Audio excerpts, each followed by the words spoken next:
Some of the ways people can create a waterwise garden is first understanding your location. What is your local soil type? What is your local rainfall? And then start planning, how do you want the space, how do you want to use the space? I mean, the garden is for people after all. How big a lawn do you want is usually a fairly central question. Where are you going to spend time outdoors? Where are you going to spend less time?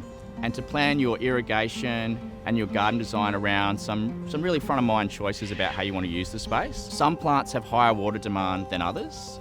So we can take an approach of zoning that irrigation to have plants with the same water demand, say your veggies or some lush foliage plants near your outdoor spaces. They can be on one irrigation zone, whereas things like your front yard, your driveway, down the side fence can be on a completely separate zone, and you can choose your plants and your watering schedule to match the needs of those plants.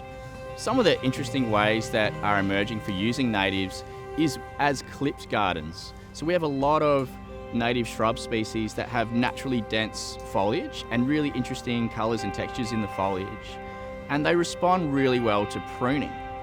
We often see that in bushland areas where the kangaroos do a good job of that, but we can garden in that way as well and have these very robust plants that offer really interesting foliage contrasts and create quite soft effects with fairly easy maintenance, to be honest.